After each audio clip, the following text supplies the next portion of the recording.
Alhamdulillahirabbil alamin wa bihi nasta'in ala umuri dunya waddin wassalatu wassalamu ala nabiyyina Muhammadin wa ala alihi wa sahbihi wa man tabi'ahum bi ihsanin ila yaumiddin. Qala Allah ta'ala fi kitabihil aziz ya ayyuhalladzina amanu taqullaha haqqa tuqatih wa la tamutunna illa wa antum muslimun. Ya ayyuhan nasu taqu rabbakum alladzi khalaqakum min nafsin wahidah wa khalaqa minha zawjaha وبث منهما رجالا كثيرا ونساء واتقوا الله الذي تساءلون به والأرحام إن الله كان عليكم رقيبا أما بعد فإن أصدق الحديث كتاب الله وخير الهدي هدي محمد صلى الله عليه وعلى آله وسلم وشر الأمور محدثاتها فإن كل محدثة في دين بدعة وكل بدعة ضلالة وكل ضلالة في النار. Ikhwani fiddin, azani Allah wa iyyakum jami'an. Kita bersyukur kepada Allah Subhanahu wa taala atas limpahan nikmat yang Allah berikan pada kita semua. Dan salah satu nikmat yang Allah berikan pada kita adalah Allah Subhanahu wa taala menjadikan kita termasuk orang-orang yang bertauhid kepadanya. Yang setiap hari kita mengucapkan kalimat la ilaha illallah. Semoga Allah Subhanahu wa taala memberikan kepada kita semua tanpa terkecuali yang ada di musola ini, yang ada di masjid ini, menjadi hamba-hamba yang istislamu lillah bitauhid, yang selalu tunduk dan patuh kepada Allah Subhanahu wa taala, berserah diri kepadanya dengan mentauhidkannya. Wal inqiyadu lahu bita'ah, dan juga memiliki keterikatan kepada Allah untuk menjadi hamba yang taat. Wal bara'atu minasyirki wa ahli, dan kita pun berharap kita termasuk orang-orang yang memiliki sikap berlepas diri dari kesyirikan dan semisalnya sampai akhir hayat kita. Amin amin ya rabbal alamin. Nabi SAW pernah bersabda, teman-teman sekalian, di mana waman ahyaitahu minna fahayyihi alal Islam. Apabila engkau menginginkan salah seorang di antara kami hidup, maka hidupkan kami dalam keadaan Islam. Waman tawaffahu minna fatawaffahu alal iman. Dan apabila engkau menghendaki kami wafat, maka wafatkan kami dalam keadaan iman. Subhanallah, subhanallah, Allahu Akbar. Mudah-mudahan kita semua termasuk orang-orang yang demikian hidupnya, selalu mengerjakan sholat sebagaimana doa Nabi Ibrahim alaihi salatu wasallam dan nabi-nabi yang lain. Allahumma ja'alni muqimas shalah wa min dzurriyyati Rabbana wa taqabbal du'a. Kemudian ketika kita wafat pun husnul khatimah. Demi Allah teman-teman, apalagi kalau ana selalu datang ke Bali itu melihat dunia ini begitu gemerlap, dunia ini begitu banyak fitnah, dan kita tahu dalam sepanjang perjalanan kita, mata kita memandang, ya, hissi kita merasakan, maka kemudian kita tahu betul orang-orang yang hari ini sudah mengenal sunnah, hari ini yang sudah mengenal Islam, kita tahu dunia ini hanyalah sementara. Bahkan kita sangat yakin, seyakin-yakinnya, tembok-tembok yang kokoh, lautan yang kemudian begitu indah kita lihat hari ini, pantai-pantai yang begitu luar biasa, pemandangan yang begitu luar biasa indahnya, itu semua nanti akan sirna dan akan kemudian menjadi haba'an manthura, akan menjadi kemudian pemandangan-pemandangan yang sirna. Bahkan kemudian gunung-gunung pun akan menjadi kapas-kapas yang berterbangan. Kita yakin itu. Tapi kadang-kadang yang menjadi masalah bagi kita adalah hal-hal yang kemudian melekat pada kita dalam keseharian kita yang kadang-kadang tidak balance dengan apa yang kita yakini. Kita tahu betapa kemudian dunia ini sementara, tapi kadang-kadang puasa kita lemah, sholat kita tidak kuat, baca Quran kita bolong-bolong, dan bahkan mungkin ada sehari di antara kita belum baca Al-Quran. Padahal kalau kemudian kita ditanya, yakin nggak ini dunia akan berhenti, dunia ini akan sirna, dunia ini sementara, semua kita akan mengatakan demikian. Karena hadis yang berbicara tentang bagaimana Rasulullah SAW mengibaratkan dunia ini laksana orang yang sedang safar, kemudian istadalla tahta syajarah, lalu kemudian dia singgah sejenak, ya, waraha, kemudian dia istirahat di sana, wa tarakaha, dan kemudian meninggalkannya. Ini hadis yang sudah familiar bagi kita. Dunia kemudian hanya asyiyatan aw duhaha, itu sudah ada dalam benak kita. Tapi yang menjadi masalah adalah bagaimana merealisasikan keyakinan ada dalam hati kita itu dalam praktek kehidupan kita.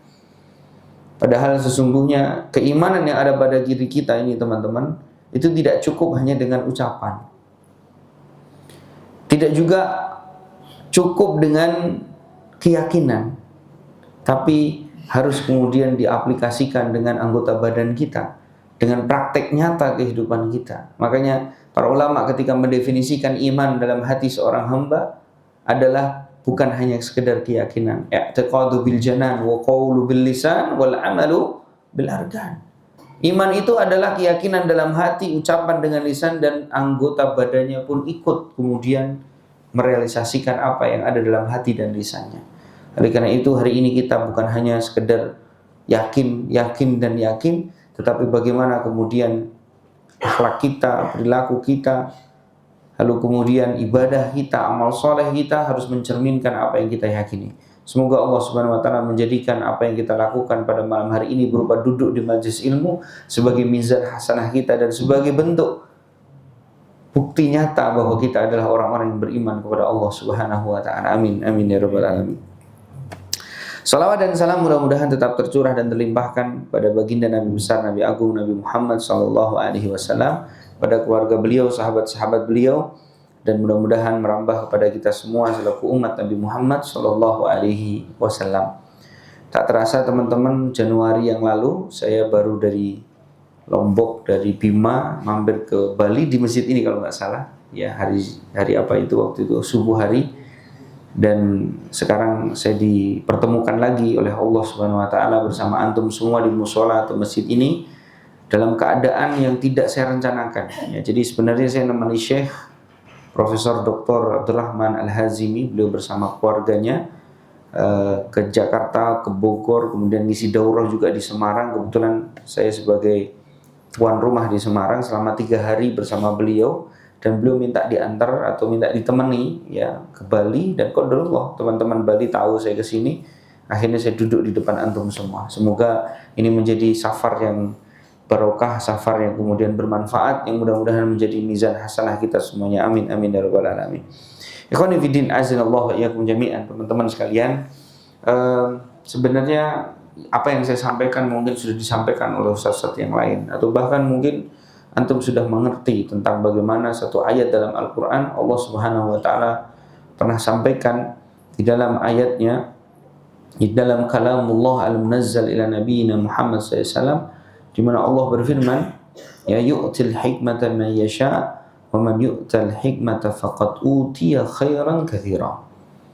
Di dalam Al-Quran Allah Subhanahu wa Ta'ala menyebutkan kepada kita bahwa Allah Subhanahu wa Ta'ala ternyata memberikan hikmah kepada salah seorang hambanya, dan tidak semua ternyata orang yang berilmu atau semua orang-orang yang beriman diberikan oleh Allah Subhanahu wa Ta'ala hikmah tersebut. Makanya Allah Subhanahu wa Ta'ala menyebutkan dalam ayat tersebut, wa man yu'tal hikmata faqad utiya khairan katsira. Barang siapa yang kemudian diberikan oleh Allah Subhanahu wa Ta'ala hikmah, maka hakikatnya dia telah diberikan olehnya kebaikan yang sangat banyak. Para ulama kita menyebutkan tentang hikmah yang dimaksud dalam ayat di atas adalah tentu level yang berbeda dengan orang yang sekedar mengetahui. Kita tahu bahwa dalam syarah usul as-salasah yang ditulis oleh beliau Syekh Muhammad Ibn Shalih Al-Utsaimin menyebutkan kepada kita tentang maratibul idrak, tentang tingkatan pengetahuan seseorang. Ketika beliau menjelaskan perkataan Syekh Muhammad Ibn Abdul Wahhab dalam kitab Ushulus Salasah, i'lam rahimakallah. Maka kalimat i'lam itu oleh beliau disampaikan, dijelaskan kepada kita bahwa maratibul idrak itu ada 6 kata beliau. Tingkatan-tingkatan orang itu mengetahui ada 6. Maka disebutkan bahwa yang pertama, maratibul idrak yang pertama adalah ilmu itu sendiri. Jadi ketika orang itu dikatakan, oh dia berilmu, berarti dia mengetahui sesuatu dengan sebenar-benarnya pengetahuan.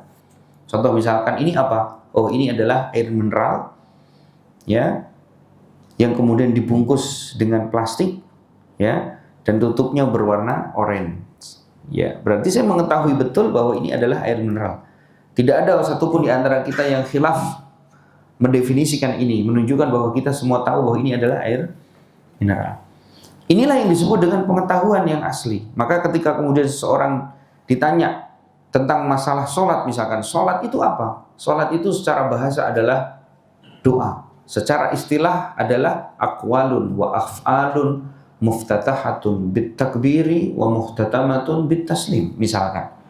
Ketika kemudian saya bisa menjawab sholat itu adalah secara bahasa adalah doa, secara istilah adalah ucapan, gerakan yang dibuka dengan takbir dan ditutup dengan salam, maka saya berarti dalam perspektif pengetahuan tentang sholat, saya sudah tahu definisi sholat. Berarti saya berilmu tentang pengetahuan tentang sholat. Atau misalkan ketika ada sebagian di antara kita ditanya, apa sih Pak arti pernikahan? Oh, pernikahan adalah aqdun syar'iyyun yaqtadi husnul istimta'i baina zawjain, misalkan. Adalah sebuah ikatan yang suci yang dengannya seseorang ya menjadi halal antara satu dengan yang lainnya. Ya, yang saling kemudian bisa menikmati satu dengan yang lainnya dengan akad yang kemudian dilafatkan oleh sang mempelai. Ketika seseorang itu kemudian dikatakan, saya nikahkan engkau dengan anakku, ya begini dan begitu, kemudian dia mengatakan, saya terima nikahnya anak bapak binti sekian, binti fulan, ya dengan mahar sekian, dibayar tunai. Maka kemudian disinilah yang disebut dengan definisi pernikahan. Ini teman-teman yang belum nikah, coba nanti belajar apa itu pernikahan. Yang sudah menikah juga boleh lagi belajar untuk menikahkan anaknya, maksudnya gitu ya. Ya. Nah, artinya ketika orang itu misalkan ditanya, oh ini saya tahu tentang pernikahan gitu. Berarti definisi pernikahan itu dia sudah ketahui. Nah, teman-teman rahimani wa rahimakumullah, kalau kemudian ilmu itu sebatas sekedar memahami definisi, memahami ya bahasa dan istilah, kemudian data-data yang berhubungan dengan ilmu, maka itu adalah merupakan ilmu yang kita ketahui bersama. Makanya ketika kemudian hari ini kita ditanya tentang sesuatu dalam agama kita, dibandingkan mereka para ulama, tentu kita data-datanya sangat kecil dibandingkan mereka. Bahasa gampangnya nggak usah antum dengan ulama. Antum ana, maksudnya antum dan ana ini dibandingkan teman-teman saya yang hari ini masih mungkin belajar S3 di Madinah pun, mungkin mereka ini sudah hafal hadis 2000 hadis dengan sanadnya, dengan hafalan yang mutkin, itu kita nggak ada apa-apanya. Artinya database kita dengan mereka, yang kita definisikan ilmu itu adalah pengetahuan, maka kemudian kita ini nggak ada apa-apanya. Apalagi dengan ulama-ulama kita, yang kita tahu bahwa Al-Imam Al-Bukhari hafal lebih dari 200.000 hadis yang sahih, dan bahkan yang kemudian tidak sahih pun beliau hafal. Bayangkan. Maka ilmu yang kemudian kita pahami bahwa itu adalah data, kita ini nggak ada apa-apanya. Ternyata teman-teman, ilmu yang dimaksud dalam Al-Quran, yu'til hikmata man yasha' wa man yu'tal hikmata faqad utiya khairan katsira, itu ternyata bukan hanya ilmu itu. Kenapa? Karena kalau sekedar ilmu itu, mungkin hari ini para ulama sudah mulai kalah dengan AI. Sudah kalah dengan Google. Kenapa? Karena Google hari ini ketika kita tanya, semuanya tahu. Tapi ternyata Allah Subhanahu wa Ta'ala, di antara hikmahnya, Allah menjadikan ilmu itu bukan sebatas data. Ilmu itu bukan sebatas seseorang ketika ditanya dia bisa menjawab. Tapi ilmu itu yang seringkali dulu kita dapati dari ustadz-ustadz kita. Ketika kemudian ada seorang santri memang tidak terlalu pintar, ada seorang thalibul ilmi memang tidak terlalu kemudian cerdas, tapi ternyata dia malah justru dianggap oleh ustadznya orang yang paling berilmu. Kenapa? Karena dia adalah orang yang paling gemar menjadikan ilmu sebagai jati diri mereka, di mana ilmu itu dia pahami, dia mengerti, dan dia kemudian praktekkan dalam aspek kehidupan mereka. Lebih daripada itu lagi adalah hikmah yang kemudian ada pada diri orang yang mengetahui pada ilmu yang setelah dia mengerjakannya, adalah dia bisa mendelivery ilmu itu sesuai yang diinginkan oleh Nabi Muhammad SAW. Di mana dia berdakwah dengan hikmah, berdakwah dengan kelembutan, berdakwah dengan tegas, namun kemudian di sanalah yang diajarkan oleh Nabi SAW. Oleh karena itu ikhwani fiddin azanallahu wa iyyakum jami'an, jangan pernah kita memahami ilmu itu hanya sekedar data. Karena data itu bisa sangat mudah untuk kita akses hari ini. Ya, tetapi ilmu itu adalah sesuatu yang melekat, apalagi hikmah yang dimaksud dalam ayat di atas adalah yang melekat pada diri seseorang yang terkadang itu bisa kita terjemahkan sebagai intuisi. Bisa kadang-kadang kita terjemahkan sebagai intuisi. Ya, sesuatu yang melekat pada diri seseorang yang kemudian dengannya orang itu bisa berakhlak dengan akhlak yang mulia, bisa bertutur kata dengan tutur kata yang indah.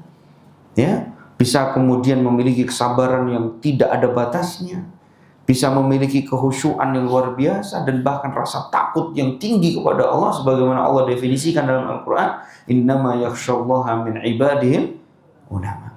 Maka sedikit teman-teman rahimani wa rahimakumullah, ada kisah-kisah yang tentu ini tidak bisa kita pungkiri. Mungkin kalau dibahasakan orang-orang yang suka klenik, cerita ini akan disalahpahami. Padahal sesungguhnya kisah-kisah ini buah daripada ilmu yang ada pada mereka. Ada satu kisah yang disebutkan oleh para ulama terkait tentang Syekh atau Al-Imam Muhammad Ibn Hasan Asy-Syaibani, seorang ulama terkenal dari Kufah. Beliau lahir di tahun 131 Hijriah dan wafatnya beliau adalah 189 Hijriah. Ya, ini ulama yang bisa kita katakan lebih tua dari Imam Syafi'i, karena Imam Syafi'i lahir tahun berapa? 150. Beliau 131. Berarti selisih 19 tahun dengan Imam Syafi'i. Syekh Muhammad atau Al-Imam Muhammad bin Ibn Hasan Asy-Syaibani ini adalah ulama Kufah, dan dalam sejarah beliau ini ternyata salah satu guru besar atau guru seniornya Al-Imam Muhammad ibn Idris Asy-Syafi'i. Jadi Imam Syafi'i itu dalam hidupnya di masa muda beliau berguru dengan Syekh Al-Imam Muhammad ibn Hasan Asy-Syaibani. Ada satu kisah yang menarik pernah disebutkan oleh para ulama, teman-teman, di mana ketika Imam Syafi'i itu berguru dengan gurunya Syekh Muhammad bin Hasan Asy-Syaibani, Imam Syafi'i ini satu hari dipanggil sama gurunya Imam Muhammad bin Hasan Asy-Syaibani. Syafi'i, sini. Diajak duduk. Biasa orang kadang-kadang di masjid itu setelah sholat melihat kanan kiri. Imam biasanya menghadap ke makmumnya, dan itu sunnah Nabi kita Shallallahu Alaihi Wasallam. Makanya beliau memanggil Imam Syafi'i untuk duduk di sebelahnya. Begitu melihat jamaah sudah mulai bubar setelah sholat sunnah, maka kemudian beliau melihat ada orang yang terlambat sholat. Orang ini orang asing, bukan penduduk Kufah. Maka Syekh Muhammad ibn Idris Muhammad ibn Hasan Asy-Syaibani bertanya kepada Imam Syafi'i, Syafi'i, ente ngeliat nih orang ini kerjaannya apa? Kata Imam Syafi'i, innahu khayyat.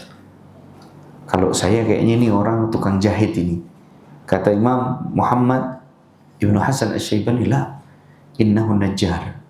Kalau saya nih kayaknya nih kerjaan orang ini kayaknya tukang kayu, kata dia. Jadi tebak-tebakannya ulama itu lucu, ya, nebak orang yang nggak dia kenal, nggak pernah ketemu, ditebak ini kerjaannya apa. Akhirnya selesai sholat dipanggil sama Syekh Muhammad Ibn Hasan Asy-Syaibani. Seorang yang tahu dipanggil imamnya kan dia datang, salaman, kenalan, lalu kemudian tanya, ya, kamu kerjaannya apa? Ah, saya itu dulu tukang jahit, tapi sekarang jadi tukang kayu. Masya Allah. Ini salah satu hikmah yang subhanallah. Ini kisah tentang siapa? Tentang gurunya Imam Syafi'i, namanya Al-Imam Muhammad Ibn Hasan Asy-Syaibani dan Imam Syafi'i. Dari sini kita lihat betapa ulama itu ternyata, ya, mereka punya intuisi, mereka punya kepekaan yang ternyata berbeda dengan kita. Kenapa? Karena mereka sudah terbiasa hatinya bersih dari maksiat. Bayangkan teman-teman rahimani wa rahimakumullah. Ini kalau antum yang dengar tidak bermanhajkan benar, antum mikirnya ini klenik kan gitu. Ini pahamnya wali nih kan. Ya memang wali Allah, tapi bukan berarti kemudian itu dijual belikan kan gitu. Tapi itu menjadi kemudian satu keutamaan yang ada pada ulama-ulama kita. Dan antum bayangkan, salah satu hikmah kenapa orang itu punya kepekaan yang lebih. Kenapa orang itu ketika dibacakan Al-Quran wajilat qulubuhum. Kenapa? Karena salah satu diantaranya adalah mereka jarang bermaksiat kepada Allah. Mereka bukan orang-orang yang terbiasa melihat sesuatu yang dilarang oleh Allah Subhanahu wa taala.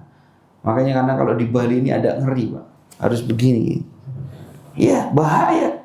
Kita Imam Syafi'i mungkin kalau di sini selalu mengeluh kepada gurunya untuk bagaimana cara aku kemudian menguatkan lagi hafalanku. Kenapa? Karena Imam Syafi'i pernah melihat betis perempuan saja itu sudah masalah hafalannya. Tadi saya sama teman-teman, ya, sama ada dokter tadi ketemu, ya. Wah, Ustadz nggak terganggu kah hafalannya? Sangat terganggu saya bilang di sini.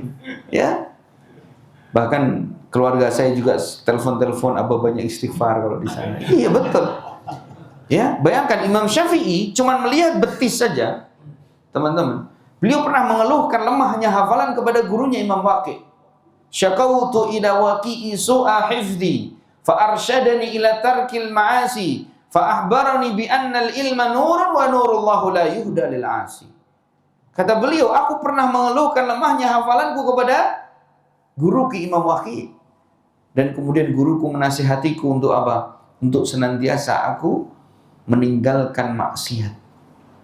Padahal dia cuma cerita, aku melihat nggak sengaja betis seseorang wanita. Sekarang subhanallah bukan betis lagi, Pak. Waliyadzubillah. Fa'ahbarani bi annal ilma nurun. Kemudian mengabarkan kepadaku bahwa sungguhnya ilmu Allah itu adalah cahaya. Wa nurullahu la yuhda lil 'asi. Dan cahaya Allah itu tidak akan pernah sampai kepada sanubari seorang yang bermaksiat. Ikhwan fillah azanallahu wa iyyakum jami'an. Oleh karena itu teman-teman rahimani wa rahimakumullah, ini salah satu bentuk nyata di mana kemudian mereka para ulama punya intuisi yang kuat, yang peka, yang tajam, disebabkan karena ketakwaan mereka kepada Allah Subhanahu wa taala. Belum lagi ada kisah yang disebutkan oleh Imam Syafi'i sendiri. Imam Asy-Syafi'i rahimahullah pernah mengisahkan tentang bagaimana beliau pernah melakukan perjalanan, ya, menuju ke Mesir. Ya, menuju Mesir beliau bersama pembantunya. Dulu belum ada namanya tiket.com atau Traveloka, belum ada. Sehingga kemudian selalu mau beli sesuatu itu go show. Ya, Imam Syafi'i sampai di kota Mesir dalam kondisi sudah larut malam, sehingga beliau tidak mendapatkan penginapan. Beliau tidur di depan masjid, ya, di emperan masjid. Lalu kemudian datang seseorang. Imam Syafi'i menceritakan, ya, ja'a rajul ilaina bi aqbahi awsafir rajul. Ada orang yang datang ke kami, kata Imam Syafi'i, yang aku melihat ini sifat-sifatnya bukan orang baik nih. Tapi menjadi kaget beliau ketika orang itu ternyata menawarkan untuk ke rumahnya tanpa sama sekali memberikan kemudian kepada Imam Syafi'i tarif ataupun daftar harga kamarnya. Dari sini kemudian para ulama kita ketika membahas tentang fikih Syafi'i juga akhirnya menjadi luas pembahasannya, dan kisah ini kadang-kadang dihadirkan oleh mereka para ulama Syafi'iyah. Kenapa? Karena di sini menunjukkan bahwasanya fikih Syafi'i itu dalam masalah jual beli, dalam masalah akad itu sangat ketat. Jadi Imam Syafi'i itu kalau jual beli Bapak Ibu di negeri kita hampir semuanya mungkin mayoritas nggak sah. Kenapa? Kita kadang-kadang pesan soto dulu, ya, soto makan. Pesan ayam, ya, pesan makan ini kerupuk, tempe, makan semua. Begitu bayar lupa sudah. Tadi apalagi makannya, Pak? Wah, tempe berapa tadi ya? Akhirnya dia lupa tuh. Dalam mazhab Syafi'i ini haram hukumnya, nggak boleh. Ya, karena Syafi'i itu harus kemudian ketika mau menjual sesuatu, saya ya sama seperti sebagian fast food itu, kita pesen ini, pesen ini, pesen ini. Oke. Kemudian sang penjual harus mengatakan, saya jual ayam, tempe, minum dengan harga sekian. Oke, saya deal, saya bayar, saya terima. Itu Syafi'i mewajibkan itu. Artinya di transaksi awal harus dibayar baru kita makan. Itu baru disahkan oleh mazhab Syafi'i. Makanya kalau kita di negeri kita makan tempe 5 kemudian ngakunya 3, itu bukan cuma sekedar haram, itu dalam mazhab Syafi'iyah itu tidak dibenarkan, Pak ya. Ya, banyak teman-teman yang dulu sekolah makan tempe 5 ngomongnya 2 siapa? Banyak-banyak bertobat dan dikembalikan sekarang. Sedekahkan atas nama dulu yang punya warung. Ya. Hati-hati nih, yujarjir fi batnihi nar jahannam, kata para ulama. Dan sampai waliyadzubillah, jangan-jangan Ustadz, saya ini setiap hari berdoa di masjid kok nggak dikabulkan. Oh ternyata historinya dulu waktu SMA suka ngomong makan 2 padahal makannya 5. Ini hati-hati, banyak-banyak istighfar. Kenapa? Karena salah satu penghalang doa-doa kita tidak dikabulkan adalah apa? Wa mat'amuhu haram wa mashrabuhu haram wa ghudiya bil haram atau wa malbasuhu haram wa ghudiya bil haram fa anna yustajabu lah. Maka bagaimana mungkin akan diijabahi oleh Allah Subhanahu wa taala sedangkan mereka mengonsumsi makanan yang haram, minuman yang haram, pakaiannya haram, dan hal-hal yang melekat pada hamba tersebut ternyata banyak yang haram. Makanya Bapak Ibu jangan kemudian kita fokus pada sekarang saya sudah rajin sholat, sekarang saya sudah rajin puasa, tapi lupa bahwa dia belum bertobat dari kecurangan, dari kemudian pencurian-pencurian tempe yang dulu pernah dilakukan di masa dia masih sekolah. Waliyadzubillah. Makanya harus banyak-banyak coba introspeksi bapak-bapak, ibu-ibu. Jangan-jangan ini karena saya dulu suka begini ya. Itu banyak-banyak di introspeksi. Dan setelah introspeksi gimana Ustaz? Ya sudah biarkan aja ya enggak. Kalau kita ingat-ingat dulu saya pernah misalkan makan tempe sekian ya, sedekahkan atas nama orang yang kita dulu ya pernah kita zalimi. Ikhwani fiddin azzalallahu iyyakum jami'an. Nah, Imam Syafi'i rahimahullah ketika ada orang yang ngajak beliau untuk ke rumahnya, itu pasti uruf itu apa? Kebiasaan dulu. Itu bukan transaksional, bukan. Tapi itu adalah ta'akhi. Itu adalah urusan al-muslimu akhul muslim. Tapi Imam Syafi'i ini begitu diajak ke rumahnya itu, beliau mengatakan apa? Wa kuntu ataqallabu yaminan wa shimala. Aku pun, kata Imam Syafi'i, akhirnya balik kanan balik kiri nggak bisa tidur. Kenapa? Karena dia merasa ini orang nggak baik-baik saja loh ini.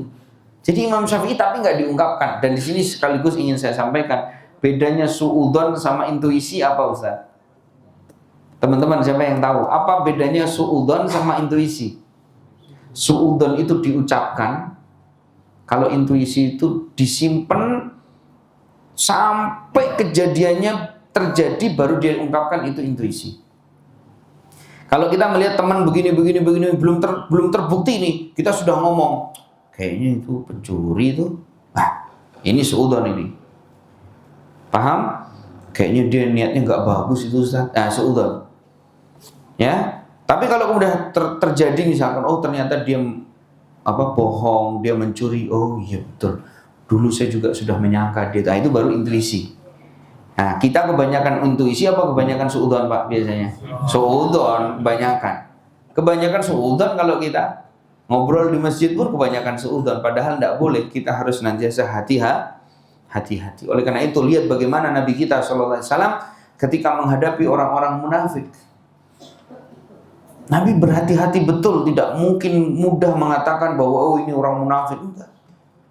Kita wajib senantiasa berhati-hati dalam menghukumi saudara kita. Ikhwani fiddin, a'azzanallahu wa iyyakum jami'an. Sehingga Imam Syafi'i itu pun ya begitu kemudian sudah malam, beliau disiapkan kamar, dibersihkan, dikasih makanan. Imam Syafi'i malah nggak bisa tidur. Antum pernah nggak merasakan itu? Di rumah orang nggak bisa tidur gitu, pernah? Jangan sekali-kali lagi ya.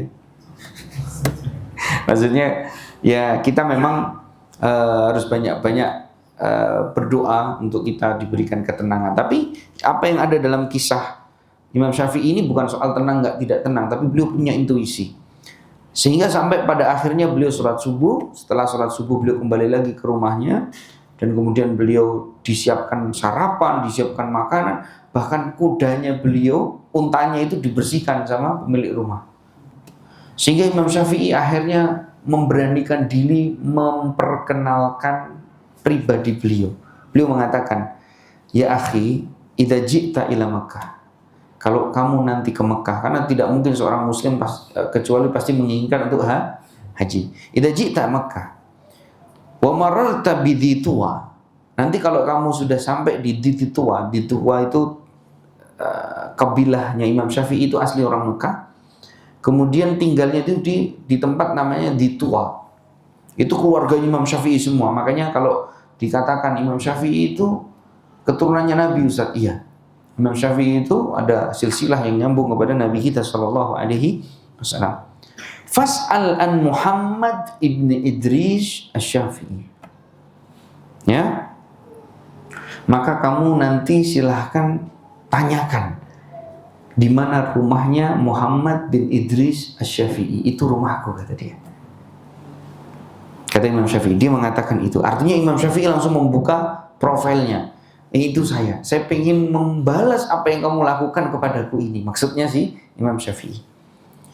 Faqala hadzal rajul. Kemudian orang ini, kata Imam Syafi'i, langsung berkata, anta ta'rifuni? Kata orang ini, Syafi'i, kamu tahu enggak sebelumnya aku itu siapa? Kata Syafi'i, enggak tahu. Wa abuka ya'rifuni? Apakah bapakmu itu tahu siapa bapakku? Enggak juga, kata Imam Syafi'i. Apakah qabilahmu itu pernah mengenal qabilahku dan qabilahku itu punya hutang budi kepada qabilahmu? Enggak juga. Oh, baik. Terus sekarang kamu mau kemana, Syafi'i? Saya mau melanjutkan perjalanan. Loh, kok mau lanjut-lanjut aja? Belum dibayar kok mau lanjut-lanjut aja. Subhanallah. Akhirnya Imam Syafi'i malah tahu apa yang dilakukan beliau. Beliau sujud syukur. Kenapa? Karena intuisi beliau terjawab sudah. Berarti bukan suudzon. Paham? Intuisi beliau terjawab. Akhirnya apa? Asy-Syafi'i membayarnya, dibayar sama Imam. Kalau begitu berapa yang tadi? Kamar berapa? Ini dibayar. Dan Imam Syafi'i enggak marah. Malah terima kasih, baik, terima kasih. Berarti nanti kalau kamu ke Mekah ya sudah, kamu tanya aja. Artinya Imam Syafi'i juga nanti kamu di Mekah tak suruh bayar ya, kamu enggak juga, enggak ngomong begitu juga. Enggak perlu membalas begitu. Tapi intinya Imam Syafi'i ini bercerita kepada kita bahwa beliau akhirnya bersyukur. Ternyata situasi yang ada dalam intuisi beliau, dalam hati beliau itu terjawab sudah oleh Allah Subhanahu wa ta'ala. Ikhwani fiddin, azinallahu wa iyyakum jami'an. Dan tahukah antum, kalau kita melihat sehebat itu Imam Syafi'i, kalau antum tahu sehebat itu ulama kita, siapa orang yang lebih hebat dalam masalah ini? Kalau bahasa gampangnya, Ustadz, itu berarti wali Allah. Ya, Imam Syafi'i nggak bisa kemudian kita pungkiri adalah wali Allah. Tapi saya mau tanya sama antum, ada nggak orang yang lebih wali daripada Imam Syafi'i? Ada? Ada, Pak. Imam Syafi'i itu bukan generasi yang disebut oleh Nabi SAW terbaik setelah para nabi loh. Berarti Imam Syafi'i itu di generasi ketiga. Khairun nasu qarni, thumma alladhina yalunahum, thumma alladhina berarti Imam Syafi'i itu generasi ketiga para atba'ut tabi'in. Nah sekarang berarti ada tokoh-tokoh dari para tabi'in dan para sahabat yang tentu lebih hebat dari Imam Syafi'i. Siapa pemimpin dari para wali-wali Allah ini? Siapa? Kalau berbicara tentang intuisi, Umar ibn Khattab radhiyallahu ta'ala anhu. Maka malam hari ini sedikit saya kisahkan tentang Umar ibn Khattab radhiyallahu ta'ala anhu. Karena antum ngaji fikih udah pada bosan nih kayaknya. Ngaji fikih, sholat, berapa rukun-rukunnya itu. Sekarang kisah-kisah saja biar antum pada senang. Umar ibn Khattab radhiyallahu ta'ala anhu adalah pemimpin para wali Allah. Umar ibn Khattab radhiyallahu ta'ala anhu, ya, beliau pernah langsung disebutkan dalam riwayat Imam Bukhari oleh Nabi kita sallallahu alaihi wasallam dari jalan Abu Hurairah radhiyallahu ta'ala anhu, beliau bersabda, laqad kana fikum atau laqad kana fima qablakum minal umami nasun muhaddatsun, kata Nabi. Demi Allah, dulu umat-umat sebelum kalian banyak orang-orang yang mereka diberikan kelebihan di mana mereka terkadang mendapatkan ilham dari Allah. Jadi bedanya umat-umat sebelum Nabi Muhammad dengan umat Nabi Muhammad itu, kalau umat sebelum Nabi Muhammad Walaupun mereka notabene bukan nabi, bukan rasul, tapi terkadang mereka diberikan kewalian oleh Allah Subhanahu wa taala. Diberikan apa? Ilham oleh Allah Subhanahu wa taala. Salah satu contohnya yang disebutkan dalam Al-Qur'an adalah siapa? Ibunya Nabi Musa. Allah Subhanahu wa taala berfirman, ya. Allah berfirman kepada siapa? Illa ummi Musa an ardhihi.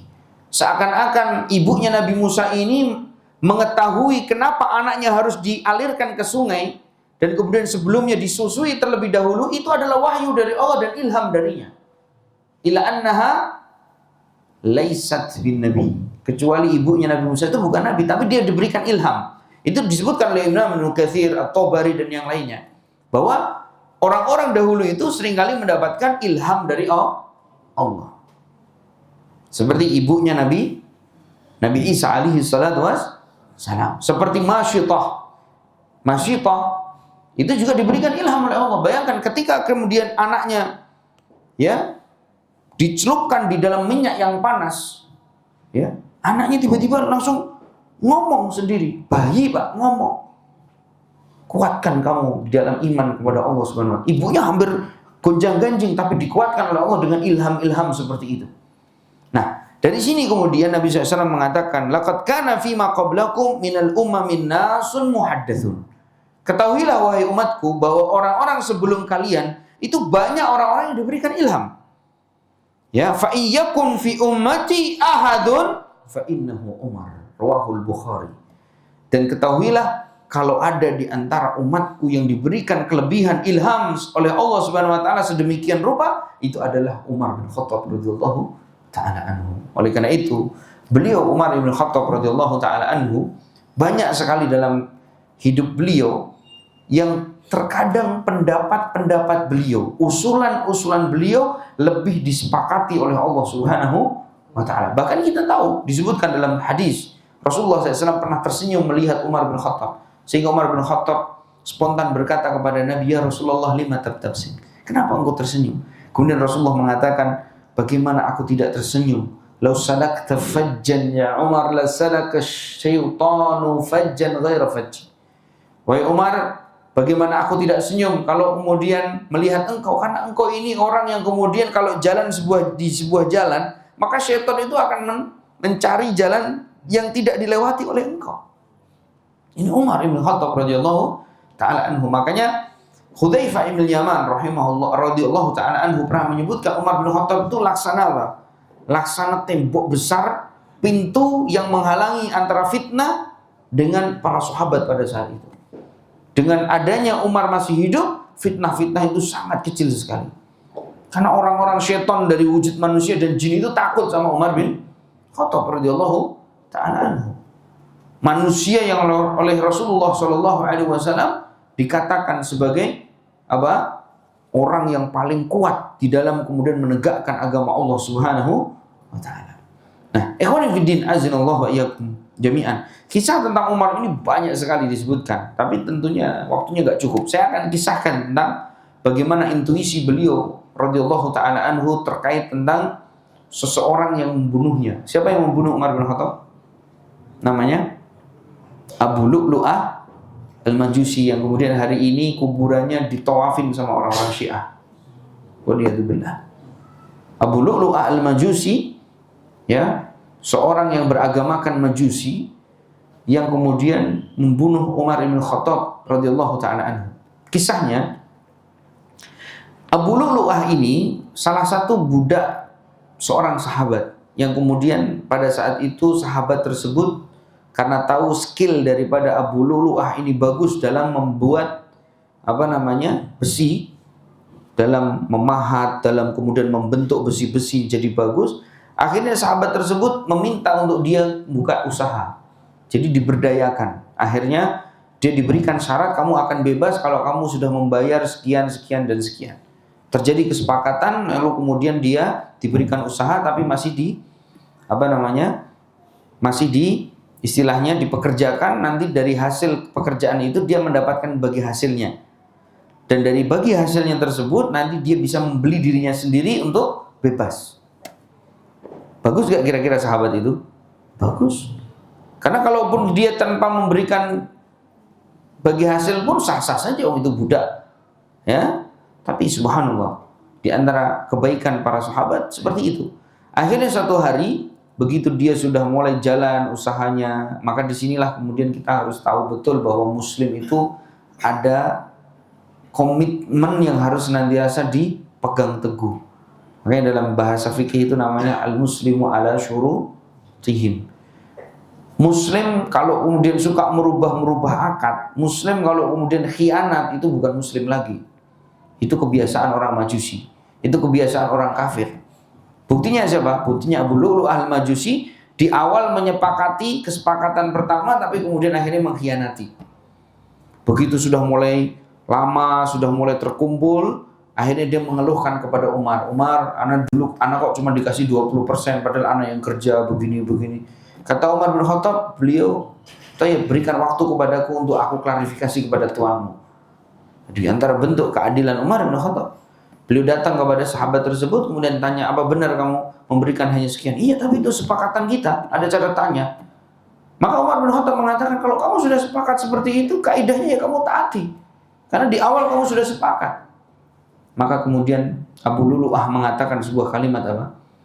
Ya, semua penduduk Madinah, kala itu Umar bin Khattab menjadi khalifah, mendapatkan keadilan darimu. Tapi hanya aku yang tidak mendapatkan keadilan. Akhirnya apa? Umar bin Khattab pun ya namanya orang ngomongnya terserah kan itu. Tapi Umar bin Khattab sudah adil kan? Ya, ditinggal sama Umar bin Khattab. Tapi subhanallah, di antara kepekaan seorang Umar bin Khattab, walaupun beliau itu tegas, tapi beliau itu juga penyayang. Makanya Umar bin Khattab pernah satu hari melihat para ummahatul mukminin itu kalau bikin roti masih pakai metode lama. Jadi kalau gandum itu digiling pakainya masih keledai. Jadi keledai diikat, dikasih makanan, kemudian dia jalan tuh muter keledainya. Nah, alatnya itulah yang kemudian akhirnya membuat gandum itu digiling, ya, muter seperti ini. Itu metode yang kemudian effortnya besar, harus ngasih makan keledainya, terus juga lama. Nah, Umar bin Khattab berpikir, gimana kalau kita bikin kincir angin yang besar dari besi, dengan kekuatan angin itulah nanti kemudian gilingannya berjalan. Umar bin Khattab kepikiran sama siapa? Abu Lu'lu'ah, dia aja yang bikin. Biar dia cepat bebas kan itu, biar keluar dari Madinah kan begitu. Begitu kemudian dia jalan ke Abu Lu'lu'ah ditemani sahabat-sahabat yang lain, maka Umar bin Khattab menjelaskan, kami butuh kincir angin begini. Begitu sudah paham, maka Umar bin Khattab minta tolong buatkan 1-2 dulu untuk jadi contoh. Maka kemudian jawaban dari Abu Lu'lu'ah inilah yang kemudian akhirnya dibahas oleh para ulama. Apa? Ya Umar, sa'asna laka rohan tuhadditsu bihal Arab. Baik Umar, nanti saya akan buatkan untukmu kincir angin yang nanti orang-orang Arab akan berbicara tentangnya. Para sahabat, oh ya sudah, berarti sepakat nih, deal ya, udah pulang para sahabat. Umar bin Khattab sepanjang perjalanan beliau hanya diam aja. Ditanya para sahabat, kenapa? Dia kayaknya mau bunuh saya. Bayangkan, Umar bin Khattab sudah punya feeling, intuisi, dia benci kepada saya, dia akan berusaha membunuh saya. Dan betul, malam harinya bukannya dia bikin rohan, tapi dia bikin apa? Pisau dengan bermata dua, dibaluti dengan racun. Akhirnya apa yang terjadi?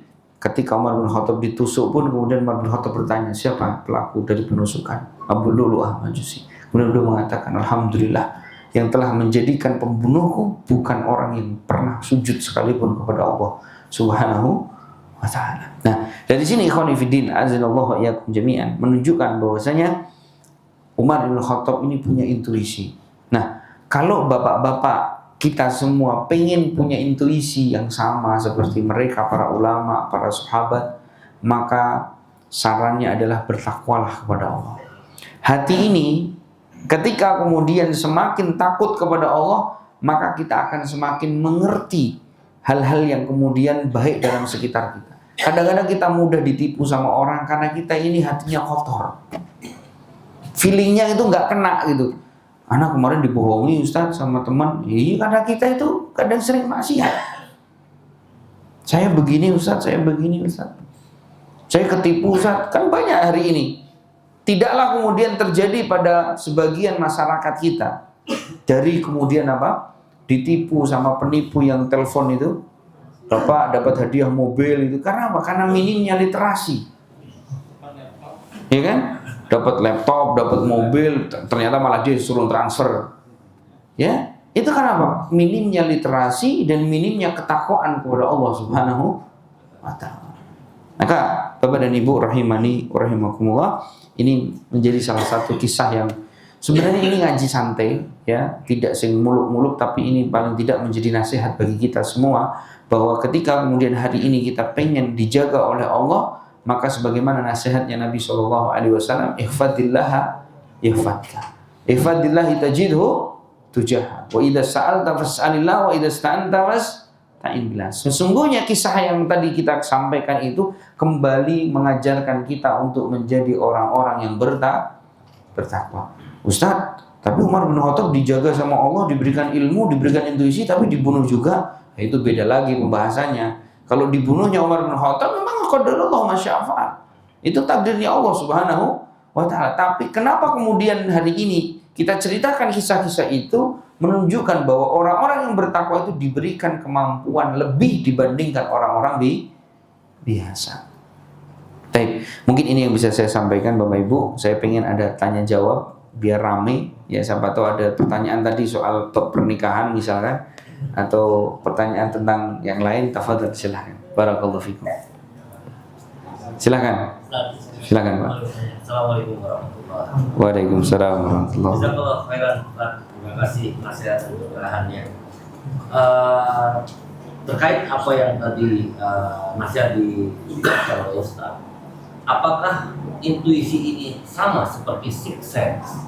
Misalnya ada beberapa orang yang memiliki ya kayak semacam bisikan-bisikan. Ya kita kan kadang-kadang kita nggak tahu nih mana putih mana hitam, bagus putih dan hitam. Saya nggak bahas masalah kawinan Ustaz ya. Soalnya ada orang yang menganggap ya kalau dia ustadz atau ulama ya mungkin dari teman-teman yang lain ya, saudara-saudara kita yang lain dianggap oh ini sih harus diikuti karena itu wasilah ya. Tapi kita yang udah belajar, insya Allah belajar sunnah yang udah mulai makin hari-hari belajar sunnah, kita mengatakan hal ini semua yang baik selalu datang dari Allah, semua yang tidak baik yaitu perbuatanmu ya. Yang tadi Ustaz bicarakan intuisi ini kan balik lagi ke orang yang sangat bertakwa. Kita kan orang yang duduk di sini berusaha untuk menjadi orang yang bertakwa. Ya, untuk mencapai ke sana masih jauh lagi. Tapi hal-hal mendekati ke sana, ya Allah mungkin kita nggak tahu qadarullah, mungkin nggak terjadi. Tapi ada teman-teman yang di luar ini yang anggap saya punya siksa, ya. Ada bisikan ini. Anda nggak boleh begini, Anda begini. Nah, apakah hal itu ada korelasinya? Terima kasih. Sikset itu maksudnya indera keenam gitu ya? Iya, makanya tadi saya katakan orang yang kemudian tidak memahami kisah ini sebagaimana yang diinginkan oleh para ulama, maka memahami bahwa ada namanya indera keenam bagi sebagian orang. Dan tentu kita tahu bahwa indera keenam yang dimaksud, ya, itu biasanya adalah orang-orang yang menjadikan ini sebagai dagangan, menjadikan ini sebagai hal yang menjadi konsumsi publik. Padahal para ulama mengisahkan itu, bahkan seorang sahabat pun dikisahkan itu setelah wafatnya beliau. Setelah kemudian hal itu terjadi, bukan menjadi kemudian dia itu punya indera keenam atau kemudian diviralkan sebagai orang yang memilikinya untuk dijadikan sebagai barang dagangan. Maksudnya apa? Akhirnya dia buka praktek, akhirnya dia kemudian dengan mudah sedikit-sedikit ngomong kamu tuh begini, seakan-akan akhirnya peramal. Maka ini tidak dibenarkan. Padahal terkait tentang ramalan itu disebutkan dalam hadis yang sahih, di mana Rasulullah SAW menyebutkan mafatihul ghaib khamsun. Ada kunci-kunci, ya, perkara-perkara yang gaib itu ada 5 disebutkan dalam hadis yang sahih. Di mana salah satunya adalah Nabi SAW mengatakan fala ya'lamul ghaiba illallah. Tidak ada yang tahu perkara-perkara yang gaib kecuali Allah. Maka kalau kita kemudian compare dengan apa yang tadi kita kisahkan, kisah para ulama seperti Imam Syafi'i, bahkan kemudian levelnya Umar bin Khattab, itu tidak ada korelasinya dengan mereka itu mengetahui yang gaib, tapi sekedar intuisi tadi saya katakan. Oleh karena itu ketika kemudian ada orang yang mulai sok tahu dan mulai banyak bicara tentang indera keenam, maka ini tidak dibenarkan.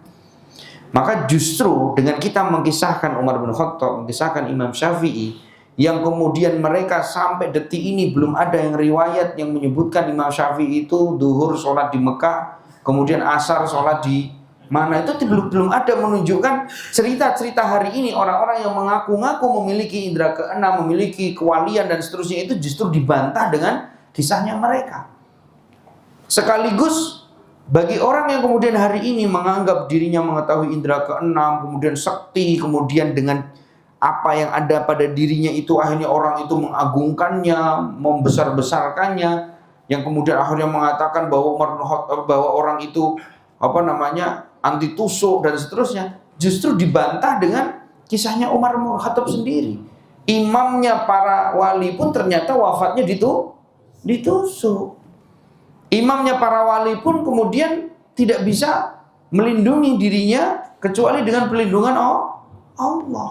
Nah, justru begitu. Bahkan saya sering sekali sampaikan, dari kisah tersebut justru membukakan kepada kita bahwa cerita yang ada dalam film Mak Lampir ataupun Angling Darmo itu semuanya dusta.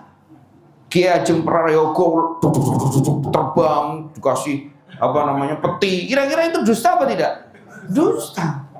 Loh, beliau itu tidak selevelnya Umar. Beliau itu tidak selevelnya Imam Syafi'i, tapi ternyata apa? Ternyata mereka, subhanallah, Imam Syafi'i bahkan Umar bin Khattab pun terluka. Bahkan Nabi Muhammad SAW pun terluka. Nabi Muhammad pun pernah terkena sihir. Nabi SAW pun pernah pecah pelipisnya, pernah kemudian tenggal giginya. Itu menunjukkan bahwa kisah-kisah yang kita kisahkan dalam perspektif akidah Ahlussunnah wal Jamaah ala fahmi salafil ummah ini menunjukkan bahwa membantah semua khurafat, membantah semua pikiran-pikiran yang tidak sesuai dengan Al-Quran dan Sunnah ala fahmi salafil ummah. Maka dari itu teman-teman rahimani wa rahimakumullah, mungkin itu menjadi pencerahan. Intinya indera keenam lah apa semua tetap nanti harus ditimbang dengan kacamata sunnah Nabi kita Shallallahu Alaihi Wasallam. Tapi yang lain atau adzan dulu biasanya. Ini eman-eman Pak, kalau saya pulang langsung nanti makannya ya terlalu sore gitu. Silakan, ada pertanyaan? Fadhal. Silakan. Bismillah Ustaz, mau nanya tentang sakit atau dokter. Nah, jadi tentang intuisinya dokter atau tabib yang sepertinya ciri-cirinya penyakitnya ini. Nah, kalau setelah dicek benar ya alhamdulillah ya. Tapi kalau enggak, nah ini dia termasuk apa intuisi atau suzon atau gimana? Nah, itu deh. Ilmu kedokteran itu tidak ada hubungannya dengan intuisi. Intuisi hal yang lain lagi. Itu adalah diagnosa. Dia ketika mengatakan kayaknya ini Bapak dengan tanda-tandanya seperti ini, Bapak asam urat ini, kemarin makan ini. Itu adalah diagnosa dengan ilmu yang sudah dipelajari. Ya, ini beda dengan intuisi. Intuisi hal-hal yang berbeda dari itu semua. Ya, yang tadi disampaikan ke Imam Syafi'i, tebak-tebakan dengan Imam Muhammad ibn Hasan Asy-Syaibani, itu intuisi murni.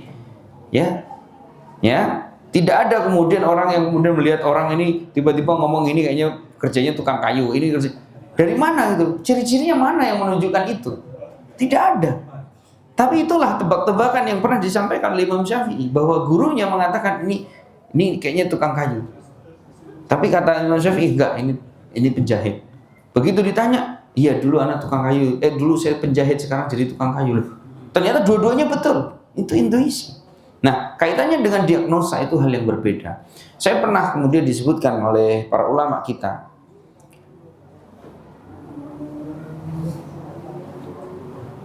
Umar bin Khattab ketika ditusuk sama Abu Lu'lu'ah al-Majusi, beliau bertahan 3 malam, Pak.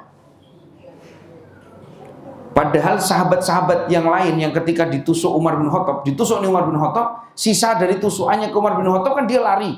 Ada sahabat-sahabat yang ngejar, ditusuk satu-satu itu mati cuma sehari langsung meninggal. Umar bin Khattab yang tusukannya sampai 9 kali itu nggak meninggal, sampai sudah bolong perutnya, itu nggak meninggal. Ada seorang tabib datang ke rumahnya Umar bin Khattab, diberikanlah susu kepada Umar bin Khattab. Ternyata yang keluar dari lambung Umar bin Khattab itu susu. Kata dokternya, tak tabir annaka mayyita ya Amirul Mukminin. Kamu anggap saja kamu sudah wafat wahai Amirul Mukminin. Ya lah bas, kata Umar bin Khattab radhiyallahu taala anhu. Itu kan diagnosa. Tapi ternyata masih bertahan berapa hari? 2 hari setelahnya masih bertahan. Dan antum tahu bagaimana Umar bin Khattab ketika melihat dokternya itu celananya isbal. Masya Allah. Orang masih sudah divonis meninggal, sudah nggak bisa makan apa-apa, nggak bisa minum apa-apa karena akan keluar dari perutnya semua. Itu masih peduli ngomong irfa thawbak, angkat itu celanamu. Fa innahu adhar li thawbika wa arda li rabbik. Masih sempat-sempatnya beliau ingkarul munkar. Angkat celanamu karena itu akan menjadikan celanamu lebih bersih dan lebih suci dan akan menjadikan Tuhanmu lebih ridho kepadamu. Bayangkan, kita kadang-kadang baru sakit tipes saja sudah nggak peduli dengan itu semua. Subhanallah. Itu Umar bin Khattab radhiyallahu ta'ala anhu. Nah, jadi kalau kemudian dokter itu berdasarkan ilmu pengetahuan yang dipelajari, maka ini masuk kepada dalil antum a'lamu bi umuri dunyakum. Ya, maka enggak masalah itu oleh Nabi SAW diberikan leluasa untuk kemudian kita berbicara tentang ilmu pengobatan. Yang saya pelajari kalau tanda-tandanya wajahnya begini, ya bapak pasti sering dimarahi istri ya misalnya. Misalkan itu ya. Kok wajahnya kok ngaji ngantuan, paling ini di rumah ya. Harusnya yang nyuci istri, yang ngepel istri dia ngepel, yang masak dia juga, yang ngomong anak. Bapak-bapak sekarang banyak loh Pak keluar rumah gendong anak sambil nyuapi, istrinya cuma main HP, ada tuh. Tapi bukan di sini, bukan. Banyak di tempat lain, tapi bukan di sini, bukan. Nah, begitu ngaji dia ngantuk ini Pak, kenapa Pak? Bapak masih di rumah kerja bakti ya? Gitu. Iya Ustaz, saya sering pulang kerja malah disuruh macam-macam Ustaz. Ini nih, ketahuan. Gitu. Baik, silahkan yang lain. Biasanya adzan dulu apa lanjutin? Adzan dulu. Adzan dulu saja, enggak apa-apa kalau sudah adzan, habis adzan kita tambah sedikit 1-2 pertanyaan. Atau lanjut dulu 1-2 pertanyaan. Betul. Lanjutlah dulu. Ibu-ibu ya. Mas Firly, betul.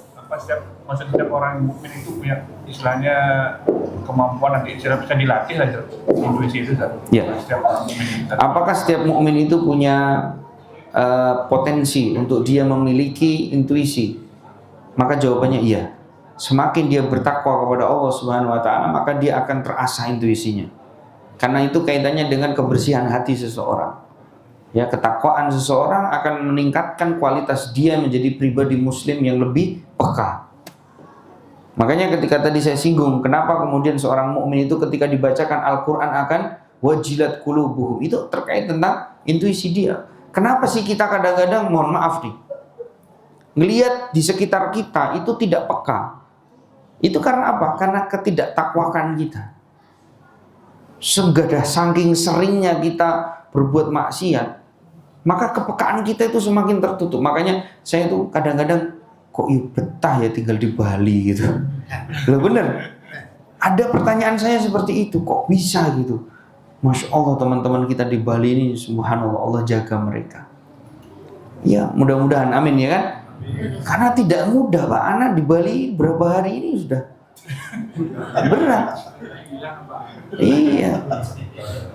Dan oleh karena itu teman-teman rahimani wa rahimakumullah, pertanyaan tadi dari Mas Firly, apakah setiap mukmin itu punya potensi untuk senantiasa memiliki kepekaan tadi, intuisi? Maka katakan iya. Semakin kita bertakwa, maka semakin ada banyak hikmah yang Allah Subhanahu wa taala akan berikan kepada kita. Ya. Tapi dengan tingkatan masing-masing, tidak semuanya bisa sama. Ada sebagian gitu, saya mau bertakwa Ustaz biar kayak Imam Syafi'i gitu, enggak juga. Level kita berbeda, tapi intinya adalah semakin kita bertakwa, kepekaan diri kita, intuisi kita akan semakin terasa. Ya, kenapa? Karena kita punya hubungan yang baik dengan Allah Subhanahu wa taala. Ya. Allah taala alam bissawab. Silakan yang lain. Malu bertanya sesal di jalan. Tafadhal. Ibu-ibu ada pertanyaan? Tafadhal.